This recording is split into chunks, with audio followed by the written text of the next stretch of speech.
మీ political జర్నీలో ఇద్దరు సీఎంలతో work చేశారు కదా సార్. 2 మాటలు చంద్రబాబు నాయుడు గారి గురించి, 2 మాటలు కేసీఆర్ గారి గురించి మాట్లాడాలంటే, ఇప్పుడు కేసీఆర్ నువ్వు చూస్తున్నావు కదా, తెలంగాణను చంద్రబాబు నాయుడు కూడా ఇప్పుడు అట్లనే ఆంధ్రలో చేస్తాడు. ఆయనకు మంచి అవకాశం వచ్చింది, మోడీ దగ్గర ఉన్నాడు, పర్ఫెక్ట్ దంచి పడేస్తుంది.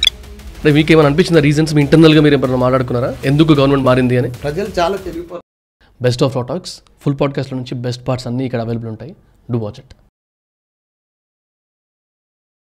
అండ్ మీరు మీ పొలిటికల్ జర్నీలో ఇద్దరు సీఎంలతో వర్క్ చేశారు కదా సార్. ఒక 2 మాటలు చంద్రబాబు నాయుడు గారి గురించి, 2 మాటలు కేసీఆర్ గారి గురించి మాట్లాడాలంటే, ఇద్దరు మంచి లీడర్లు, ఇద్దరు విజన్ సీఎంలే, ఏక్సే పడకర్ ఇద్దరు కూడా, ఒకరిని మించిన ఒకరు సీఎం. ఓకే, ఎవరేం తక్కువ కాదు, ఎవరేమే అట్లా సుంటి సీఎం. ఇప్పుడు కేసీఆర్ నువ్వు చూస్తున్నావు కదా, తెలంగాణను 10 ఏళ్లల్లో ఒక అద్భుతం చేసేసాడు. నీకు 12,769 గ్రామాలు ఉన్నాయి తెలంగాణలో.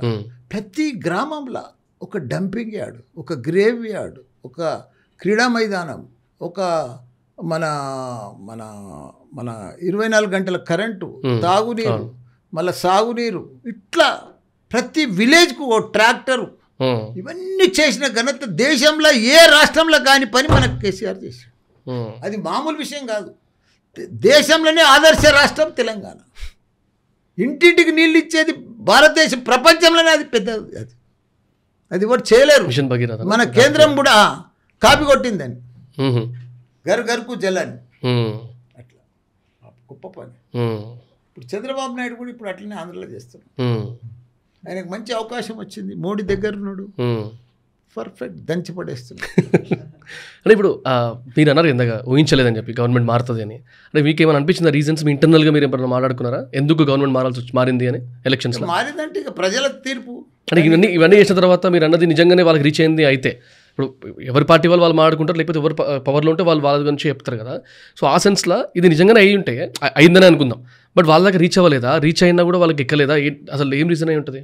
ఇక ఉంటుంది కదా, కొద్దిగా మనం దాన్ని ప్రజలది నాడి మనం గుర్తుపట్టలేము. ప్రజలు ఎట్లా తీర్పిస్తారా కూడా ప్రజలు చాలా తెలివిపరులు. రైట్ సార్, మీరు ఇంతకుముందు కూడా 2-3 ఇంటర్వ్యూస్లో చూసిన మీ వైఫ్ గురించి బాగా కనెక్షన్ ఎక్కువ మీకు. అండ్ మొన్న కూడా జపాన్కి పోస్తే మీరు ఆ పోస్ట్ బాగా వైరల్ అయింది, మీ ఇద్దరు వైఫ్ అండ్ హస్బెండ్స్ పోయారు అని హడావిడి చేసి. అంటే మీ దృష్టిలో రిలేషన్ ఆర్ వైఫ్ వాళ్ళ పాత్ర in business are me life మొత్తం కెరియర్లో ఎంతవరకు ఉంది?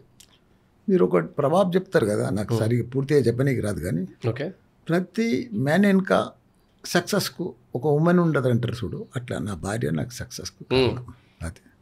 ఆమెతోటి నా ఇవాళ సక్సెస్ అంతా ఫుల్ సపోర్ట్ ఉండిందా? ఫుల్ సపోర్ట్గా. Nice sir. ఇప్పుడు ఇందాక కూడా చాలా అడ్వైజెస్ ఇచ్చారు. ఒకవేళ ఇప్పుడు యంగ్స్టర్స్ చూస్తూ ఉంటారు కదా, మీ కాలేజ్ స్టూడెంట్సే కానివ్వండి, లేకపోతే జూనియర్సే కానివ్వండి, వాళ్ళు ఒక 20-25 ఇయర్స్ ఏజ్ మధ్యలో ఉన్న వాళ్ళు కనుక ఒక బిజినెస్ స్టార్ట్ చేద్దాం అనుకుంటారు, లేకపోతే మంచిగా బాగా సంపాదిద్దాం అనుకుంటారు, మంచి పేరు, మంచి పలుకుబడి, డబ్బు అని సంపాదిద్దాం అనుకుంటారు.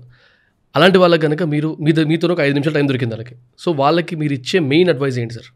ఏం లేదు, ప్రతిరోజు పర్ఫెక్ట్గా మనం ఏ పని చేస్తున్నామో దాని మీద దృష్టి పెట్టి డీప్గా సీరియస్నెస్గా మనం చేస్తే గ్యారంటీ సక్సెస్ అవుతాం. సీరియస్నెస్ అనేది ఇంపార్టెంట్ ప్రతి పనిలో.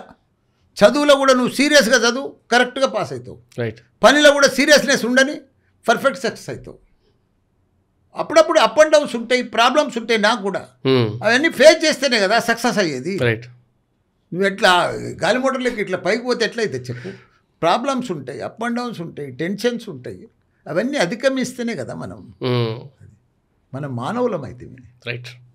Thanks for watching the clip. Full podcast చూద్దాం అనుకుంటే వాచ్ ఇట్ హియర్.